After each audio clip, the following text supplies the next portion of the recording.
Təqribən 2 həftə əvvəl Amerika Birləşmiş Ştatlarının Federal Təhqiqatlar Bürosunun Vaşinqton ofisi İranın xeyrinə casusluqda, o cümlədən milli müdafiə məlumatlarını İran hökumətinə ötürməkdə ittiham olunan keçmiş hərbi qulluqçu və əks kəşfiyyat agenti Monika Wittin tutulmasına və məhkəmə qarşısına çıxarılmasına kömək edəcək məlumat üçün $200.000 mükafat təklif etdiyini açıqlayıb. Qurumun bundan bağlı yaydığı məlumatda 2019-cu ilin fevral ayında Kolumbiya dairəsinin Federal Böyük Münsiflər Heyəti tərəfindən elan olunan ittiham aktına istinad olunub. Bildirilib ki, Amerika Birləşmiş Ştatları Hərbi Hava Qüvvələrinin keçmiş hərbi kəşfiyyat mütəxəssisi və Hərbi Hava Qüvvələrinin Xüsusi Təhqiqatlar Ofisinin özəl agenti olan Monika Witt 1997-2008-ci illərdə orduda xidmət edib.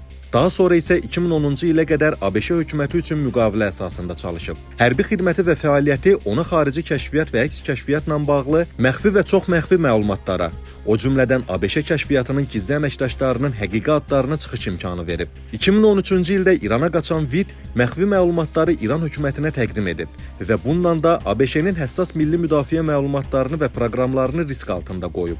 Qeyd olunub ki, Witt xaricdə yerləşən ABŞ personalını və onların ailələrini təhlükəyə atan məlumatları bilərəkdən təqdim edib. Həmçinin onun İran rejimi adından araşdırmalar apardığı və bunun vasitəsilə ABŞ hökumətindəki keçmiş həmkarlarının hədəfə alınmasına şərait yaratdığı bildirilir. Witt iddia edilən cinayətlərə görə ittiham olunsa da, hələ də azadlıqdadır. Federal Təhqiqatlar Bürosu Wittin yerini müəyyən etmək və onu ədalət məhkəməsi qarşısına çıxarmaq istiqamətində fəal işini davam etdirir, deyə qurumun məlumatında vurğulanıb. Qeyd edək ki, Monika Wittin adı Federal Təhqiqatlar Bürosunun çox axtarılan şəxslər siyahısında yer alıb və burada onun fars dilini bildiyi, İranda yaşadığı Fatimə, Zəhra və Nərgis Witt adları ilə tanındığı əksini tapıb.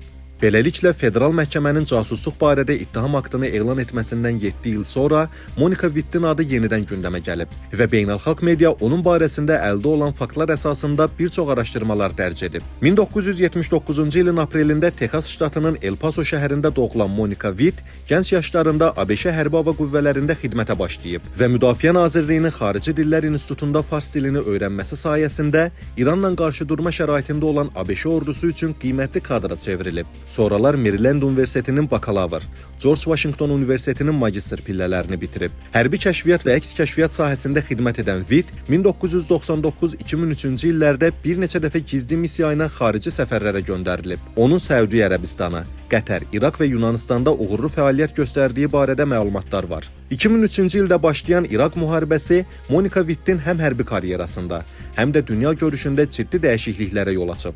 Hərbi əməliyyatlarla əlaqədar uçuşlarda bilavasitə iştirak edən Wittin xidməti yüksək qiymətləndirilib və o, Hərbi Hava Qüvvələrinin medalı ilə təltif olunub. Komandanlığın onun barəsində təqdimatında belə deyilirdi. Stat: Serjant Monika Witt 2003-cü il 29 martdan 18 aprelədək davam edən uzunmüddətli hava uçuşları zamanı göstərdiyi möhtəşəm nailiyyətlə fərqlənib. Bu dövr ərzində Serjant Wittin pilotluq bacarığı və son dərəcə təhlükəli şəraitdə İraqın azadlığı əməliyyatı çərçivəsində mühüm kəşfiyyat missiyalarını uğurla yerinə yetirərkən nümayiş etdirdiyi cəsarət onun yüksək peşəkarlığını və vəzifəsinə sarsılmaz sədaqətini göstərib. Serjant Wittin peşəkar qabiliyyətləri və aviasiya sahəsindəki üstün nailiyyətləri həm onun özü, həm də Amerika Birləşmiş Ştatlarının Hərbi Hava Qüvvələri üçün böyük şərəfdir. Statın sonu. Bu yüksək dəyər 2004-cü ildə Wittin Prezident George Bush tərəfindən növbəti yüksək medalla təltif olunmasında da ifadəsini tapıb. Lakin İraq müharibəsinin təcrübəsi Monika Witti həm də mənəvi böhrana düçar edib və özünün dediyi kimi həqiqət axtarışına yönəldib. İslamla maraqlanmağa və Quranı öyrənməyə başlayan Witt son nəticədə İslamı qəbul edib. 2012-ci ildə İrana səfəri zamanı İslamı qəbul etməsini Monika bir müsahibəsində həyatının ən gözəl hadisəsi adlandırıb. Onun İranla əlaqəsinin qurulmasında və bu ölkəyə səfərlərində ABŞ-də doğulmuş İran əsilli jurnalist, İngilis dilli Press TV dövlət televiziyasının aparıcısı Mərziyə Haşimi müstəsna rol oynayıb. Məhz Haşimi ilə yazışmalarında Monika Witt ABŞ Milli Təhlükəsizlik Agentliyinin məxfi fayllarını yaymış məşhur Edward Snowden kimi hərəkət edə biləcəyini açıqlayıb. Wittin ABŞ istintaq orqanlarının əlində olan son mesajı da Haşimiyə ünvanlanıb. 2013-cü ilin avqustun 28-də o, Dubaydan Tehrana uçmaq üçün təyyarəyə minməzdən qabaq yazıb.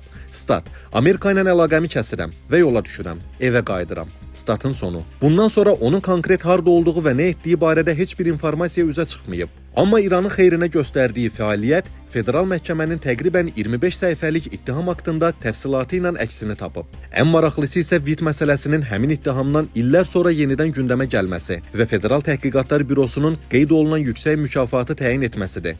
Niyə məhz indi? Niyə məhz müharibədən sonra ABŞ-İran münasibətlərində yaşanan həssas dönəmdə?